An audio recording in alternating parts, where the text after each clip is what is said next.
আমার আবার এসব কাজ করতে অনেক ভালো লাগে। হ্যালো এভরিওয়ান, আসসালামু আলাইকুম। আশা করি সবাই ভালো আছেন। আপনাদের দোয়ায় আমিও অনেক ভালো আছি। তো আজকে আমাদের জমিনের ধানগুলো খেটে এক এক করে সবাই ধানের বোঝাগুলো মাঠে আনতেছে। এত সুন্দর দৃশ্য দেখে আমি আর ভিডিও না করে থাকতে পারলাম না, তাই ঝটফট করে ভিডিও শুরু করলাম সবার মাধ্যমে ছড়িয়ে দেওয়ার জন্য। সবার কাছে একটাই অনুরোধ থাকবে, ভিডিওটি শেষ পর্যন্ত দেখবেন এবং একটি শেয়ারের মাধ্যমে সবাইকে দেখার সুযোগ করে দিবেন। এত পরিশ্রমের মধ্যেও চাচুর মুখে মুচকি হাসিটি দেখে আমার মনটা ভরে গেল। এদিকে ধানের বোঝা আনতে আনতে হয়তো সন্ধ্যা হয়ে যাবে, তাই আমরা দ্রুত মেশিন চালিয়ে ধানগুলো সাথে সাথে ভাঙানোর চেষ্টা করছি। শুরু হয়ে গেল আমাদের ধান ভাঙানোর কাজ, তাই জটপট করে কাজে লেগে পড়লাম। আমার আবার এসব কাজ করতে অনেক ভালো লাগে।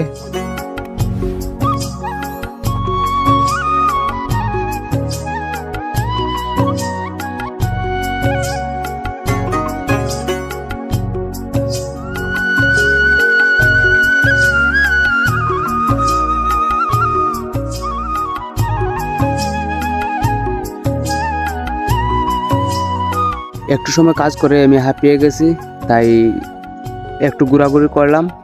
এদিকে আবার আকাশের অবস্থাও তেমন ভালো দেখা যাচ্ছে না, বৃষ্টি হওয়ার সম্ভাবনা একটু বেশি, তাই দ্রুত ধান ভাঙানোর চেষ্টা করছি যাতে করে বৃষ্টির আগে আমাদের ধান ভাঙানোগুলো শেষ হয়ে যায়।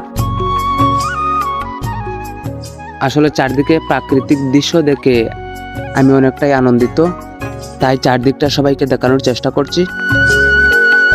আলহামদুলিল্লাহ, অবশেষে আমাদের ধান ভাঙানো শেষ হলো। সবাই ভালো থাকবেন, সুস্থ থাকবেন। আবারও দেখা হবে পরবর্তী কোনো ভিডিওতে। আল্লাহ হাফেজ।